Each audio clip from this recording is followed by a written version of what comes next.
Hey, bienvenue sur la chaîne des singes codeurs. Dans cet épisode, on crée le composant logo de notre application et on anticipe toutes ses différentes déclinaisons. Ensuite, on fera une initiation au composant Next Image pour aborder l'utilisation d'images dans un projet Next. Ça nous permettra d'attaquer le composant avatar de notre design system qui utilisera justement toutes les notions abordées. Enfin, je te montrerai comment faire une petite mise en page du design system que nous avons mis en forme jusqu'à maintenant.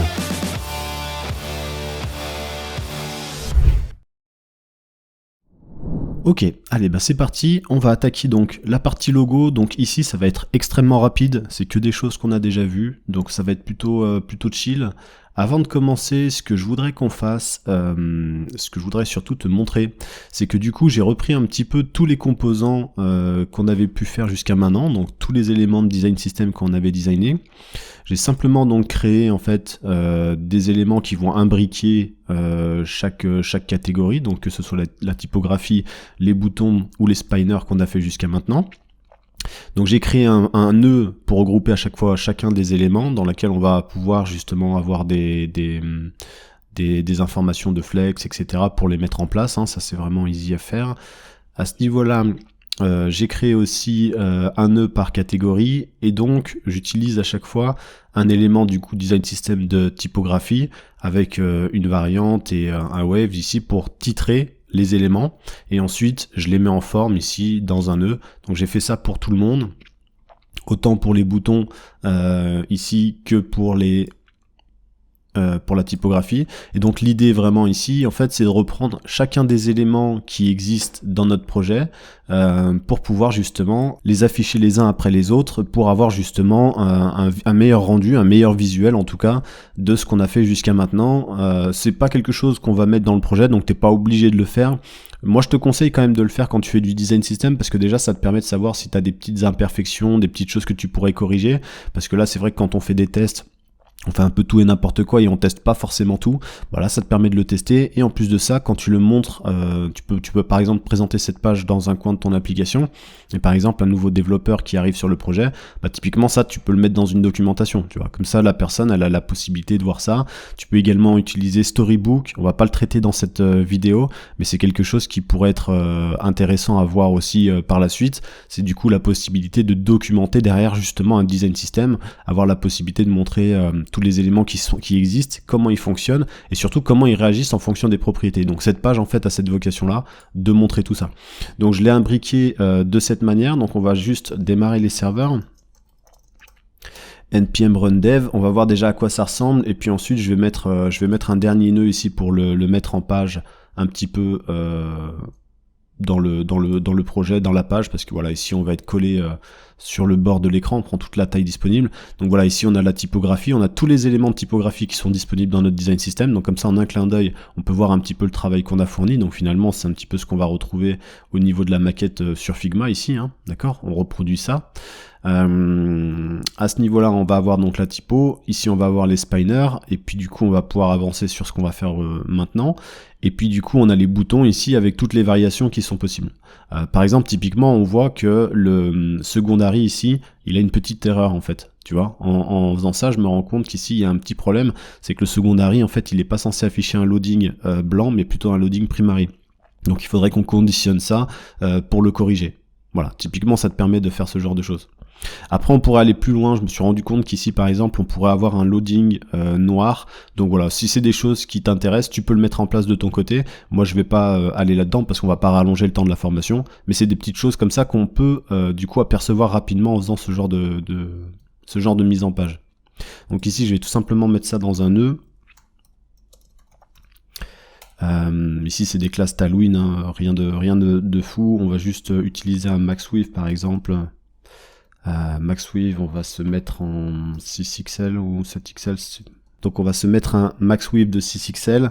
Ici on va se mettre un MX Auto, histoire d'avoir un margin auto, hein. Regarde, n'hésite pas à utiliser du coup les propriétés si tu ne sais pas à quoi ça correspond. MX Auto pour centrer la page. Et puis ensuite on va utiliser un space Y de 5 par exemple, pour donner un espace en fait entre les différents nœuds. Donc ici les 3 nœuds qu'on voit à l'écran.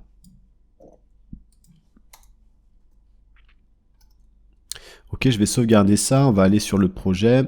Donc voilà, ça me permet d'avoir une mise en page un peu plus sérieuse à ce niveau-là, centrée sur la fenêtre. Et puis je vais juste rajouter peut-être un élément de padding Y de 10, donc pour avoir un padding en haut et un padding en bas, histoire de s'écarter du bloc. Voilà, du coup ça nous permet comme ça d'avoir un petit contenu, si tu veux, illustré de tout ce qu'on a fait, et ça nous permet d'avoir voilà, des références si on a besoin d'avoir des références. Alors là c'est pas une documentation, hein, c'est juste une mise en page du travail qu'on a fait pour pouvoir avancer proprement. Ok, donc du coup, ce qu'on va faire nous, c'est qu'on va s'orienter directement du coup sur la partie des logos qu'on a ici. Donc les logos, ça va aller très vite. L'idée, c'est simplement d'afficher un SVG et de l'afficher dans plusieurs tailles différentes. Donc ça va être très rapide par rapport à tout ce qu'on a fait, donc on va pas trop s'attarder dessus. On va juste le créer rapidement. Donc ici, on va rentrer dans le design system comme d'habitude. On va créer un élément logo. Alors du coup, le logo, c'est quelque chose qui va être dispatché en fait dans l'application et on l'utilise avec certaines tailles. Donc du coup, il nous suffira simplement de se référer à la maquette et on donnera la taille qui a été définie. Comme ça, on affichera le logo qui a été demandé rapidement en fait, sans perdre de temps ici. Donc logo TSX. On va créer notre interface. Interface qui va du coup proposer une taille optionnelle, du coup ici on va juste avoir une taille supplémentaire qu'on n'avait pas jusqu'à maintenant. Ça va être very small parce qu'on a vraiment une taille qui nécessite d'avoir quelque chose de vraiment très petit. Et puis sinon le reste c'est statique, c'est standard par rapport à ce qu'on a l'habitude de faire. Donc ici medium.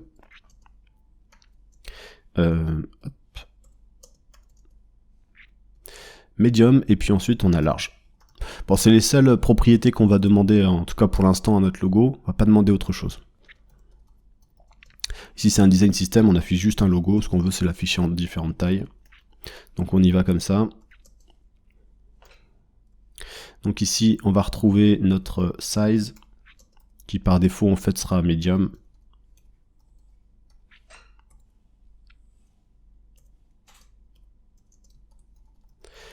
Ok.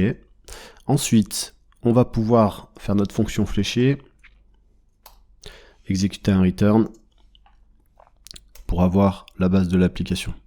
Donc du coup, on l'a vu, on sait qu'on va déjà déclarer une variable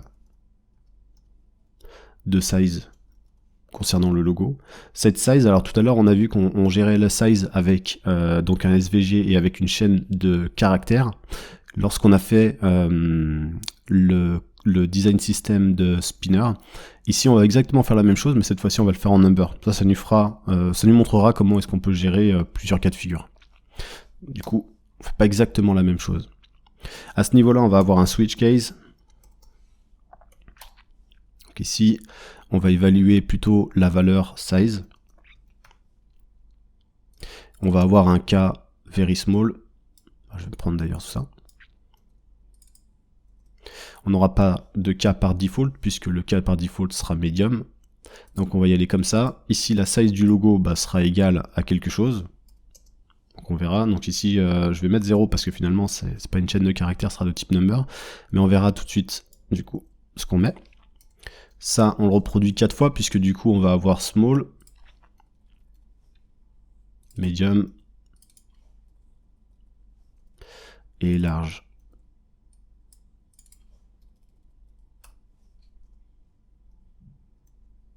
Ok, ici je vais mettre un nœud vide, histoire que je puisse, voilà, reformater le code.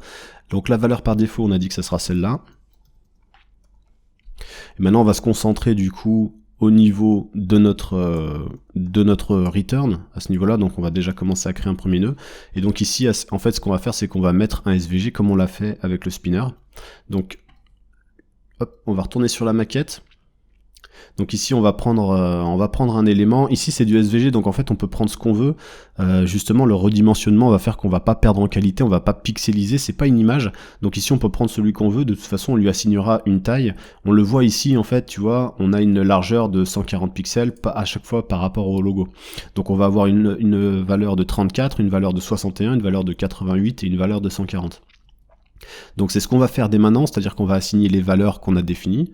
Donc ici on aura une valeur de 34, À ce niveau-là, on aura, donc on a dit 61.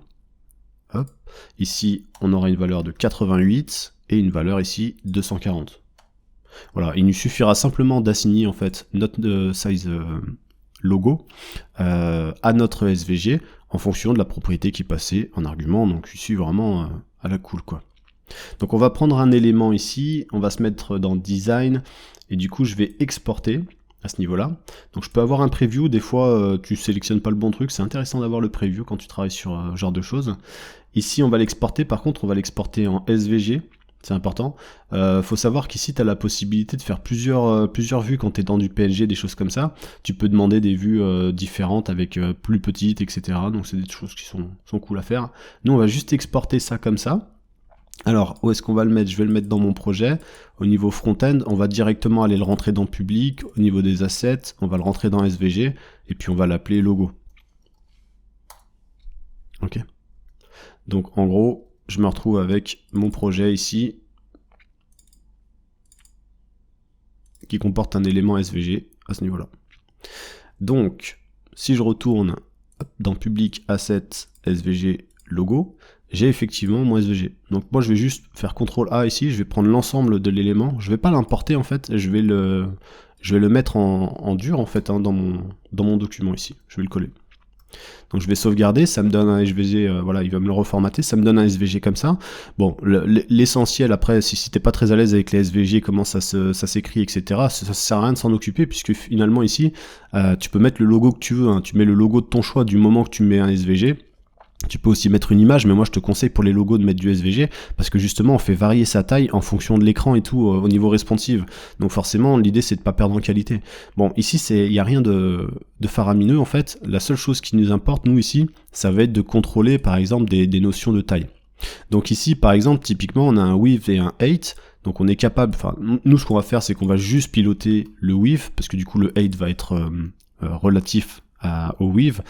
On va juste piloter le width ici, et plutôt que de mettre ça comme ça, nous on va lui mettre une variable qui sera pour nous en tout cas de type number.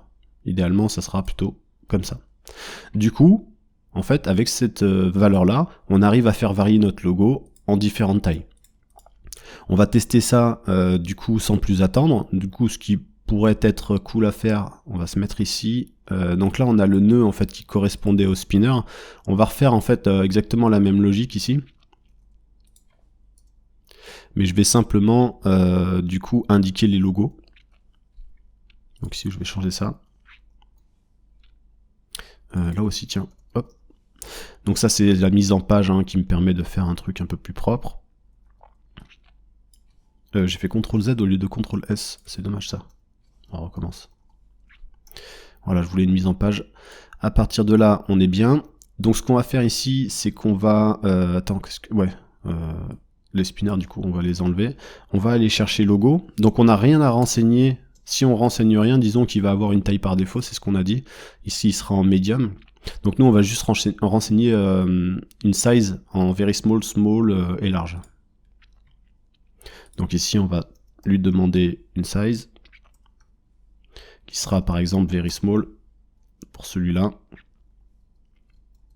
Je vais pas faire ça. Voilà, on n'a rien d'autre, on n'a pas de child run, on n'a rien. Donc ici, c'est pas nécessaire de le renseigner. Si, lui c'est small. C'est lui, c'est pas nécessaire de le renseigner. Et puis ensuite, on va avoir large.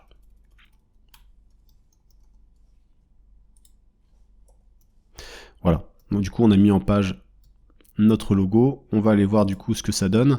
Voilà, ici on arrive à avoir du coup notre logo avec différentes tailles d'écran, enfin différentes tailles pour avoir justement la possibilité de le décliner. Donc nous dans notre application, si tu veux, on va avoir un besoin à un moment donné de l'afficher de cette manière-là, de cette taille-là. Voilà, par exemple ici tu vas avoir besoin de l'afficher en petit. Ben, voilà, typiquement ça va te permettre de gérer ça ici à ce niveau-là. On va pouvoir les afficher comme ça. D'accord. Ici par exemple on voit qu'on est sur la taille de 34, à peu près 34-39. Bon, il n'y a pas une grosse précision non plus sur la maquette à ce niveau-là. Donc ça sera plutôt 34 ici, puisque du coup on a une valeur, nous on a juste agi sur le width, ça sera plutôt le very small, d'accord ici. Voilà. Donc on va faire ce genre de choses. Pareil, dans l'application, tu vas avoir d'autres endroits où tu vas pouvoir afficher ton logo. Par exemple ici, il sera un peu plus grand en fonction du contexte en fait, la manière dont tu affiches ton logo, tout simplement s'il est dans le header. Pareil, quand tu vas avoir un header en format responsive, tu vas essayer de réduire un petit peu les éléments, bah là tu auras besoin de passer sur un modèle plus petit. Voilà, le design system te sert à ça. Et donc nous ce qu'on va faire, du coup, c'est là c'est allé assez vite. Ce qu'on va faire, c'est exactement la même chose au niveau des avatars, puisque les avatars vont avoir exactement la même configuration. C'est-à-dire que dans notre application, il y a un moment donné, si tu veux, où nous, quand l'utilisateur il est connecté, donc il faut plutôt venir sur ces vues-là, quand l'utilisateur est connecté, on va lui afficher son avatar. On peut lui afficher son avatar au niveau de son compte ou au moment de l'inscription. Si je dis pas de bêtises, c'est ici. Là, on va devoir lui afficher son avatar lorsqu'il aura choisi une image pour le mettre en page, lui montrer à quoi va ressembler son avatar, si tu préfères. Et puis, on va avoir comme ça des avatars qui vont s'afficher, par exemple, typiquement dans des cards. Donc, à chaque fois, tu auras des tailles qui seront légèrement différentes en fonction du contexte, du cas de figure, tout simplement. Pareil sur sa page de profil, ici, il va avoir une taille qui va être dans un contexte de taille par rapport à ce qu'on a ici, quoi. D'accord? Donc voilà, on va finir avec ça. Ce qui va être intéressant de voir ici par rapport au logo, c'est que cette fois-ci, on va travailler non pas sur un SVG, mais plutôt sur des images dans Next.js. Donc la configuration du projet, la notion de donner une taille, donner des propriétés, ça on l'a vu, on va peut-être faire un copier-coller rapide, parce que du coup on a déjà des choses qui fonctionnent et on sait bien le faire. Mais par contre, on va s'arrêter légèrement sur l'image pour voir un petit peu qu'est-ce qu'on peut proposer à ce niveau-là, qu'est-ce qui va changer par rapport au design system du logo typiquement. Ok, alors, on va attaquer notre design system avatar. Donc on va se mettre à ce niveau-là. Ce qu'on va faire, c'est qu'on va copier carrément le logo, parce qu'en fait, il comporte vraiment une base qui est très très proche. Donc ici, on va simplement renommer en avatar. Comme ça, on gagne un petit peu du temps. Il est passé là. Ici, on va renommer également le fichier en avatar. Ok. Du coup, on a les logos qui sont là et les avatars qui sont là. Donc les avatars, l'avatar, on va l'ouvrir. Ici, on va déjà commencer par le renommer. À ce niveau-là, on sait que on va avoir que 3 tailles. Donc ici, on va pas nécessairement avoir cette fameuse taille very small. On va juste avoir small, medium et large. Donc on va juste supprimer en fait cette notion-là qui peut apparaître en tout cas dans notre projet. Donc pareil ici à ce niveau-là. D'accord. Donc ici on va avoir une size qui va être définie par défaut. La seule chose qu'on va pouvoir modifier, c'est à la limite le nom de la valeur ici, parce qu'elle correspond plus du tout à ce qu'on est en train de faire. Pour nous ici ça pourra être size avatar, on peut appeler ça size style pour rester un petit peu dans ce qu'on avait l'habitude de voir jusqu'à maintenant. La différence c'est qu'ici par contre on se repassera sur du string à ce niveau-là, ce qui permet d'ailleurs de nous afficher des erreurs si c'est pas le cas. Effectivement, ici, tu vois, TypeScript nous indique qu'il y a forcément un problème puisqu'on n'est pas sur des vraies valeurs. Nous, on va juste supprimer ce qui est à l'intérieur. Voilà, on refactorise vraiment vite fait l'élément. Le SVG ici va disparaître complètement puisque du coup, nous, on va traiter des images. Ok pour moi. Alors, l'insertion des images avec Next.js peut se faire avec le composant qui est livré avec Next. Donc dans la documentation de Next.js, on va pouvoir retrouver, si je me rends ici, si je demande, voilà, image, je vais peut-être mettre image next, next image. On va essayer de regarder un petit peu le composant, donc ce qu'il propose. Donc next image, on a la possibilité de voir des exemples. Donc là, tu as carrément accès à un repository, donc tu peux carrément le cloner sur ton espace, voir un petit peu comment est-ce qu'il est utilisé dans certains cas de figure, etc. Donc c'est vraiment super précis, c'est propre à ce niveau-là, les documentations. Il n'y a vraiment rien à redire. Donc ici, c'est un composant qui va avoir des propriétés comme source, par exemple, comme with, comme height, comme alt. On va avoir la possibilité de faire des préchargements, mais bon, là, ça va vraiment différer de la façon dont tu as buildé ton application, de la façon de comment tu utilises les choses. Donc bon, on va pas prendre cette approche pour l'instant ici. On voit qu'on a des propriétés fill, par exemple ici. Il va nous permettre de prendre l'élément et de le mettre en absolute, c'est ce qu'ils disent ici. Et donc on part du principe ici que du coup il va se baser sur l'élément qui sera parent, et donc lui par contre il faudra absolument lui assigner une valeur de relative, de fixed ou de absolute. en fonction de ce qu'on fait, etc. Donc on va voir qu'en fait ce composant d'image, en fait, il est là pour traiter notre image. Il possède plein de propriétés qu'on va pouvoir utiliser et c'est ce qu'on va faire du coup maintenant. Du coup, comment il s'importe? Il s'importe simplement avec Next Image, donc c'est pas quelque chose que tu vas devoir installer parce que c'est déjà disponible en fait dans notre application. On va juste importer image tout simplement. Donc au niveau de notre code ici, on va demander image, on va juste vérifier, parce que tu vois on en a plusieurs, on va juste vérifier qu'on importe bien celui qui vient de Next Image, on peut même le vérifier à ce niveau-là en haut. Et ce composant-là, finalement, eh ben, tu vois, il a déjà, donc on est dans TypeScript, donc on est déjà typé, il va déjà nous dire qu'en fait, tu vois, on a des éléments qui sont attendus et qui sont pas définis. Tu vois, par exemple, la notion de source, par exemple, on a des notions de with, de height, tu vois, on a des propriétés qu'on est capable de passer, et là il va nous dire, il va nous indiquer globalement lesquelles sont obligatoires, lesquelles ne le sont pas, donc en fait il va nous guider au même titre que nos propres composants, d'accord? C'est la même façon de travailler ici, du coup on n'est pas trop perdu. Alors, ce qui va se passer dans ce composant avatar, tout simplement, c'est que on va avoir besoin d'indiquer une source, la source de l'image, en gros. Donc ici, la source de l'image, on va se mettre comme ça entre... on mettra un chemin à ce niveau-là. Ensuite, on va avoir... Donc tu vois, on peut écouter ce qu'il dit. La propriété alt est absente du type. Donc la propriété alt. Donc pour lui, la propriété alt, c'est une propriété obligatoire. Ce qui semble logique, puisque du coup, c'est vraiment quelque chose d'important. À partir de là, on est capable de continuer d'avancer. Donc nous, ce qu'on va faire, c'est qu'on va se prendre une image qu'on va retrouver ici. Donc on va prendre par exemple typiquement celle-là, on va l'exporter, tu vois, en 50. Donc cette fois-ci, on va la prendre en PNG. Ouais, on va l'exporter. Donc tu vois, on a un preview à ce niveau-là. On exporte. Attends. Est-ce que je vais pas plutôt prendre l'image? Ouais, je vais plutôt prendre l'image carrée, comme ça lui permettra de voir ce qu'on fait. Ici, je vais l'exporter. Donc là, je suis dans les SVG, je vais retourner dans les assets, je vais mettre dans image, je vais laisser le nom de l'image. Si tu veux des images, moi je les prends sur Unsplash, tu prends ce que tu veux. Et tu colles une image.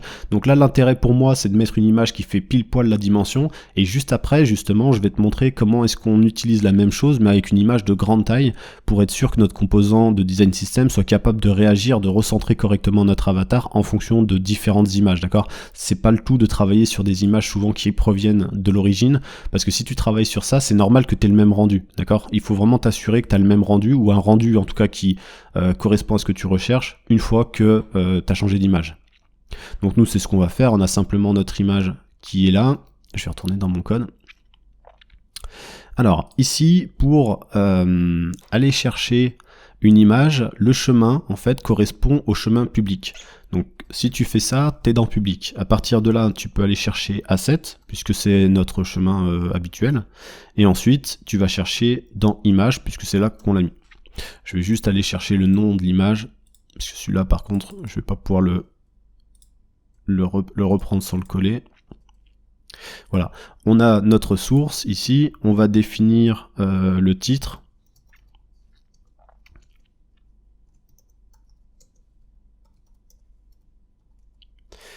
Avatar de Daniel Lincoln, et ici on va lui donner une propriété with, par exemple, ici on était sur 50, propriété 8 sur 50,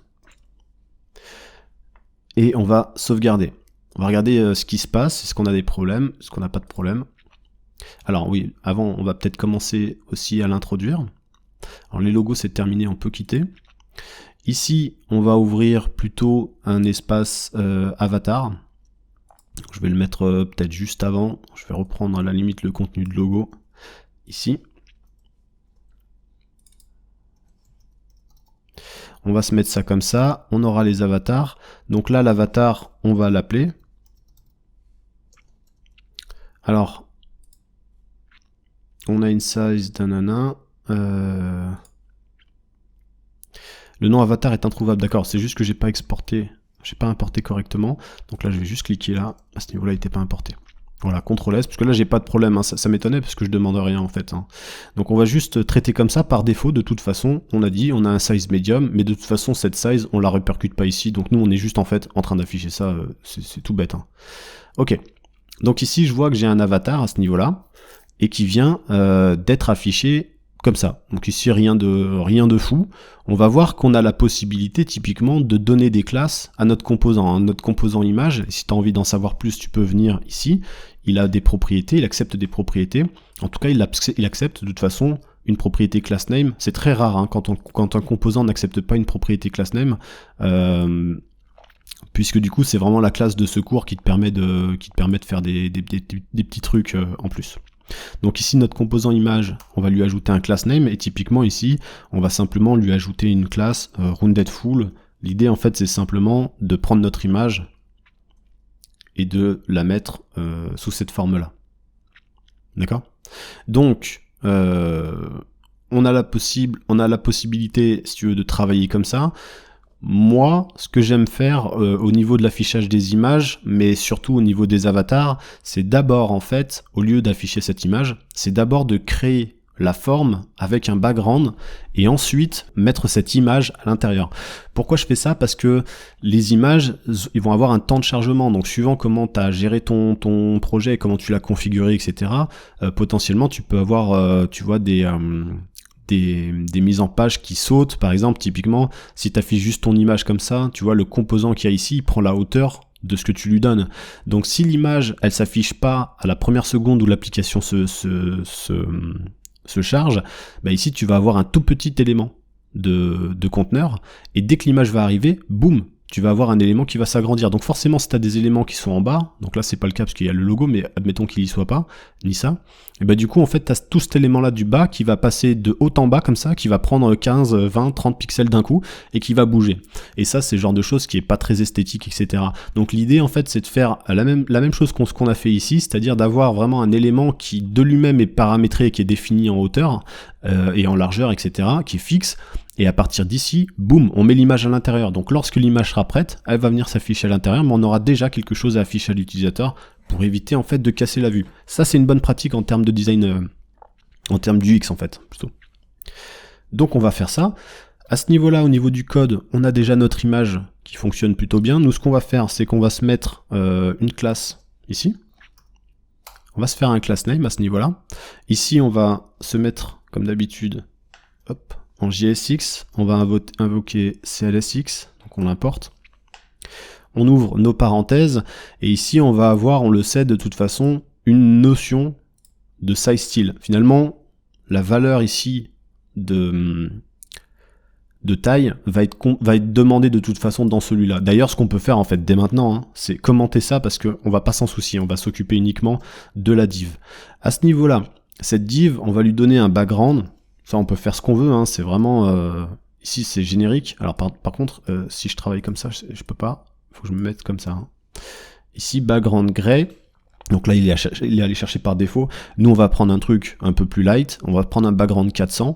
Et donc, cette fois-ci, c'est à lui qu'on va donner en fait un roundedFull. L'idée, c'est de reproduire exactement ce qu'on a fait là, mais au lieu d'avoir une image, en fait, c'est une couleur. Hein. C'est vraiment, je veux pas te perdre à ce niveau-là. Donc du coup, comment est-ce qu'on définit une size? Ça va être très simple en fait. Ici, on l'a déjà vu. On va faire un weave, et plutôt que de faire un weave avec une classe de Tailwind, etc., nous, on va aller chercher vraiment les valeurs à la volée. À la volée, par exemple, par rapport à ce qu'on lui demande, en tout cas nous, dans notre design system.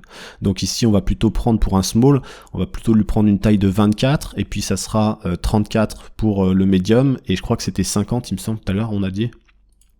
Je vais peut-être me mettre dans inspect. Oups. Voilà, 50. 50, 34 et 24. Ok. Donc on va faire ça. Donc ici, on va se mettre en weave et on va lui proposer donc à la volée 24. On fait pareil pour le 8. Comme ça, on a un carré.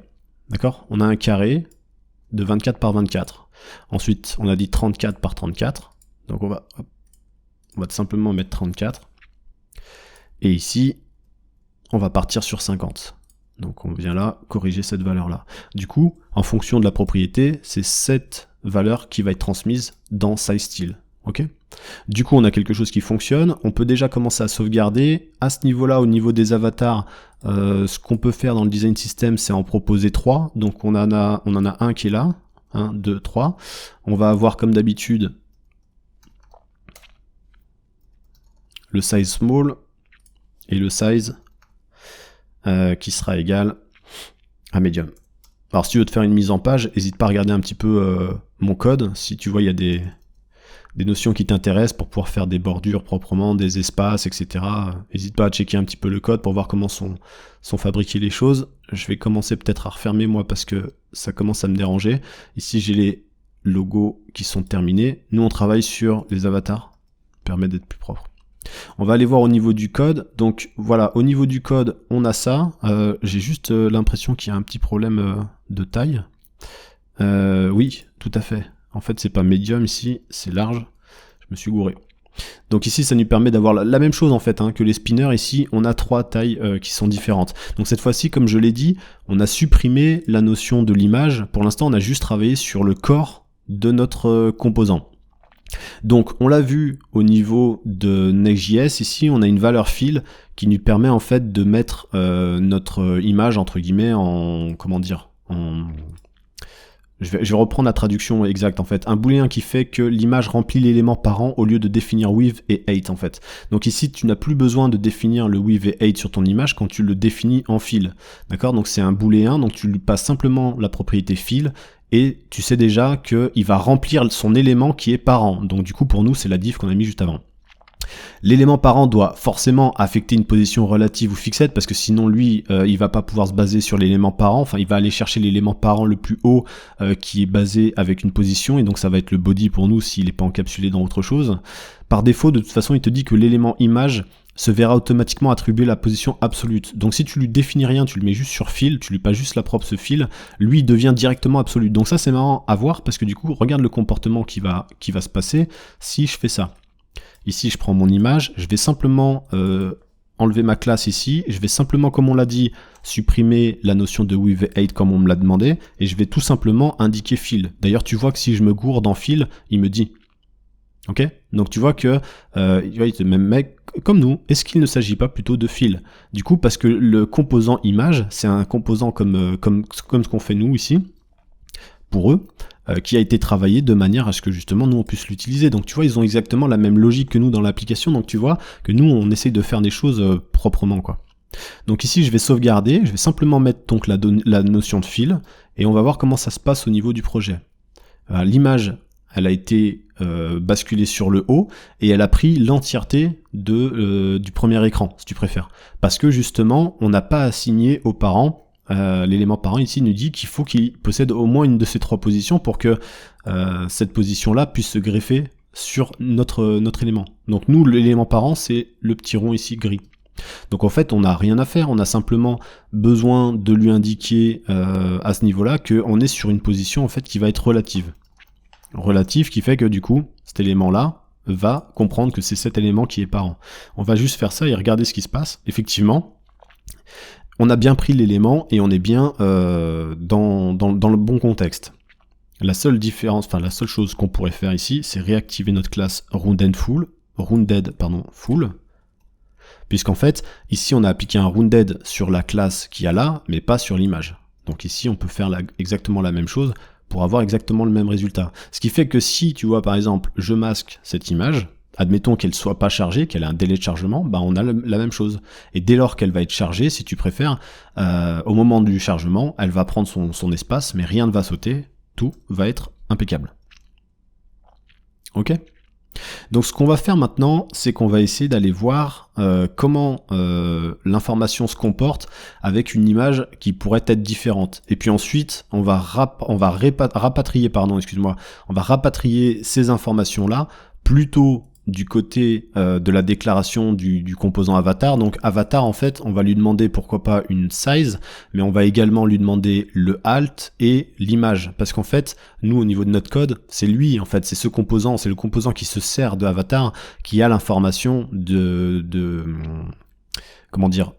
chemin de l'image, etc., quelle image on veut. Imagine que par exemple on fait une requête API vers l'application, vers la base de données, on recense par exemple tous les avatars, on va avoir des informations, on va avoir un tableau dans lequel on va avoir toutes les datas des utilisateurs, dans lequel on aura justement les données appropriées à l'utilisateur, à l'avatar, son nom, etc. Et quand on va mapper ce tableau-là, on va utiliser le composant avatar et on va à chaque fois prendre le chemin de l'image, prendre le nom de l'utilisateur et concaténer ça pour faire un fichier alt, etc. Une propriété alt. Donc du coup, c'est 2 propriétés qu'il va falloir qu'on installe à ce niveau-là. Donc à la limite, ce qu'on peut faire, c'est s'en occuper dès maintenant, parce que ça va nous prendre vraiment 2 secondes. Ici, on va continuer notre interface dans laquelle on va mettre des sources. Donc la source, ça sera de type string. On peut pas définir ici à l'avance forcément quel va être le chemin. On va pas nécessairement, par exemple, imposer que l'avatar soit dans asset et image, parce que nous, on travaille dans asset image, mais par contre, quand ça va venir de la base de données, ça sera des fichiers qui seront déjà en ligne. Donc on sera sur des fichiers qui seront en HTTP quelque chose. On aura un chemin qui sera pas relatif, on aura un chemin absolu. Donc nous, on veut pas contraindre, si tu veux, l'avatar à ça. On va juste lui demander la source exacte de ce qu'on doit afficher. Et lui, il va se charger de l'affichage. Donc ici, la source sera en string, et ici, on a la petite balise alt, la description de l'image, en fait, qui est importante aussi, et qui sera tout simplement de type string. Pareil ici, on peut pas forcer à savoir ce qu'on va avoir dans cette valeur-là. Donc on la type comme un string. En tout cas, ce qu'on veut pas, c'est du booléen, du number, et t'as compris, quoi. Donc ici, on va avoir notre source, on va avoir notre élément alt. Ici, c'est terminé, on a fait notre déclaration. On va juste regarder du coup, on va juste rapatrier, tiens, on va prendre ça, regarde, on va le mettre, je vais prendre, en fait je vais prendre tout ça. Là ici, je vais mettre donc la valeur de src. Hop, dans les avatars ici. Donc tu vois par exemple, voilà, là par exemple, là il hurle parce que du coup source est devenu une valeur obligatoire. D'accord? Comme on sait que c'est obligatoire dans notre image, on l'a pas mis optionnel, par exemple le alt, tu vois. Source et alt sont obligatoires, si tu les transmets pas, il y a un problème. Donc ici, lui il hurle, il nous dit, mais attends, il y a 3 composants dans le projet qui s'affichent, je comprends pas. Bah typiquement, tu vois, si par exemple on avait fait cette modification à un stade avancé de l'application, si on avait utilisé ce composant avatar, je sais pas moi, dans 4 ou 5 pages de notre application, sans même qu'on s'en rappelle, ou admettons que ce soit un nouveau développeur qui arrive sur le projet et qui décide de rajouter justement une propriété source. Il va dire que par rapport au nouveau contexte du design system, cette propriété devient obligatoire par rapport aux modifications qu'il a faites. Et ben s'il y a des devs, ou toi-même, mais t'as oublié, qui ont utilisé ce composant dans le projet, et ben personne, d'accord, n'est capable de s'en rappeler, si tu veux. Donc du coup, tu crées un bug sur ton application. Et là, ce qui va se passer, c'est qu'au moment où tu vas faire un build, eh ben, TypeScript va te dire, non, là, il y a une erreur. Il va pas builder, il va te dire, là, il y a une erreur. Sur telle page, tu demandes un composant avatar, il y a une erreur. Et là, tu vas pouvoir checker, et quand tu vas te rendre sur la page, il va te mettre en rouge l'erreur que tu as. Et ça, c'est hyper pratique, parce que du coup, quand tu fais des modifications sur des composants, bah forcément tu es en train d'affecter des choses qui ont déjà été établies dans le projet, et si tu as oublié ou si c'est pas toi qui l'as codé, et ben c'est hyper compliqué pour toi, si tu veux, de savoir que tu es en train d'impacter telle ou telle zone. C'est à ce moment-là que ce genre d'outil te sécurise, mais à fond sur le principe, d'accord? Donc ici, on va renseigner, comme on l'a dit, alors je vais me mettre comme ça, on va renseigner la source, donc la source qui sera égale à ce qu'on avait là-bas, et il continue avec ses erreurs en lui disant il y a toujours un problème, donc on va simplement lui annoncer, lui indiquer qu'on va avoir un alt, le alt pour défaut c'était ça, donc on va juste reprendre le texte ici, et puis surtout on va mettre cette nouvelle valeur de alt qui est passée en fait en propriété, simplement, donc ici on va la renseigner à ce niveau-là, histoire d'avoir un truc un peu cohérent. Ok pour moi. Alors moi je vais simplement aller chercher en fait une image différente, puisque du coup ici je suis dans un, comme je te l'expliquais, en fait c'est une image qui fait 50 par 50 qui est vraiment adaptée à ce qu'on est en train de faire parce qu'on l'a exporté au niveau de Figma. Donc je vais juste aller chercher une image, tac.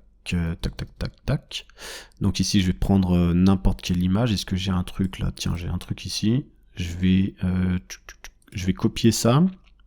On est dans bureau, Coders Monkey, front-end, public, asset, et donc là on a notre image ici, mais en fait je vais simplement coller cette nouvelle image, coller l'élément, puisqu'en fait cet élément là par contre est beaucoup plus grand, d'accord, c'est une image beaucoup plus importante, et c'est du coup sur ça qu'on va travailler pour essayer de voir un petit peu comment l'image se comporte, voilà, par rapport à ce nouveau comportement, tu vois, par rapport plutôt à cette nouvelle taille. Donc cette fois-ci, en fait, on a cette image ici, donc on va plutôt la prendre, c'est un JPEG, toujours une image qui a été prise sur un splash. Je vais juste remplacer en fait le nom de l'image, on va se mettre peut-être sur le grand, ce sera plus simple pour nous de travailler. On va la changer ici, et on va travailler sur ça. Donc du coup, cet avatar-là va avoir la particularité qu'il a une image différente. Alors là, ça se voit pas beaucoup. je te l'accorde, on pourrait tricher ici, histoire d'avoir vraiment quelque chose de flagrant, parce que c'est un peu trop petit pour travailler. On le voit pas, concrètement, mais je vais faire ouvrir dans une nouvelle image, mais tu vois ici dans une nouvelle image, en fait, son bras est pas si fin, en fait, hein, tu vois ici. Là, il y a clairement, on le voit clairement, il y a une déformation. L'image, elle est pas la même, tu vois, il a pas le même gabarit, là, le personnage. Voilà. Donc là, ton image, tu vois, la main est chelou de ouf. L'image, en fait, est étirée à ce niveau-là. Donc nous, justement, l'objectif pour nous, ça va être de faire en sorte que déjà, elle le soit pas. Donc on te donne des éléments, hein, tu vois, au niveau de la taille, on te donne vraiment des propriétés, tu vois, tu peux gérer sur la qualité, tu peux gérer énormément de choses. Nous, ce qu'on va voir, c'est surtout la notion de object cover. Alors, je sais pas où ils en parlent dans la doc.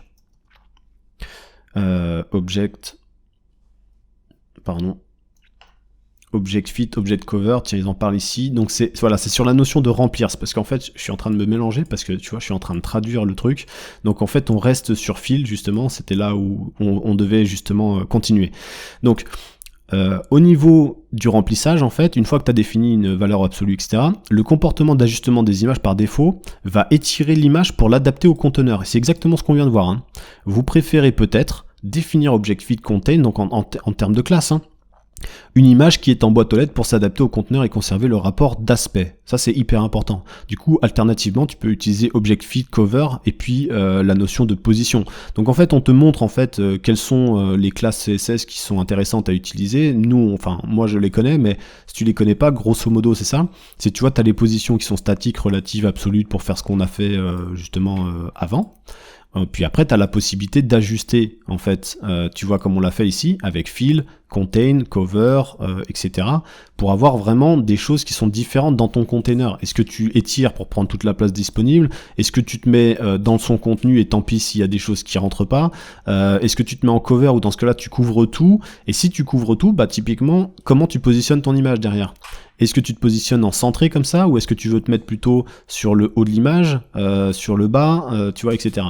D'accord? Donc en gros, tu vas gérer les éléments comme ça. Donc pour faire ça, c'est très simple.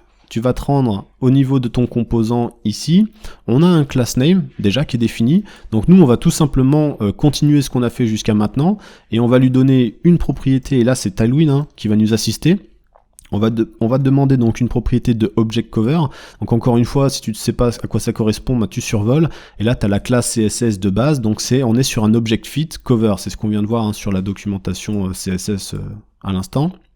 Et pareil, tu peux lui donner une position qui peut être par exemple object, on va mettre tiens left top. D'accord? Donc en haut à gauche.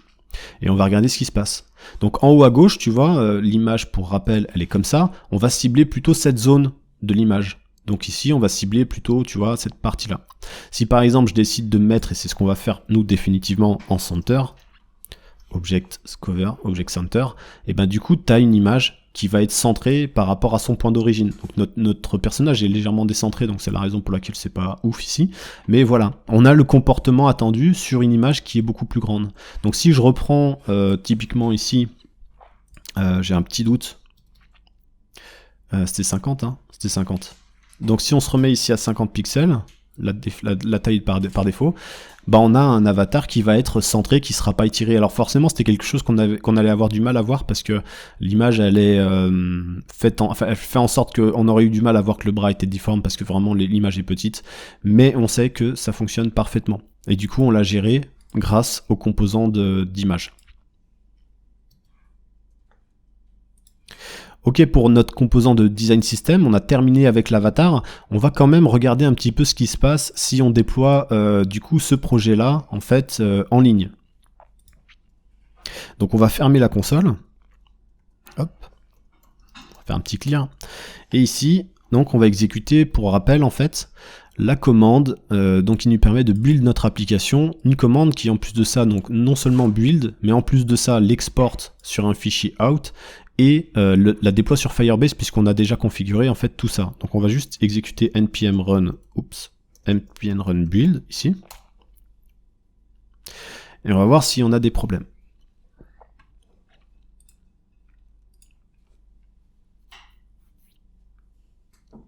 Donc on va le laisser, pour l'instant il fait son build, et là boum, on a un problème. On a un problème, c'est un problème fréquent que tu risques de rencontrer. C'est un problème que tu vas rencontrer lorsque tu utilises justement Next Export. Donc Next Export, c'est cette commande-là qui peut être problématique pour toi à certains moments. C'est-à-dire que Next Export, ça te permet justement d'exporter un fichier out dans lequel, d'ailleurs on voit qu'il est mal monté, là il n'a pas été terminé. Donc on peut plus vraiment voir ce qu'il y avait, mais on l'a déjà vu au début de la formation.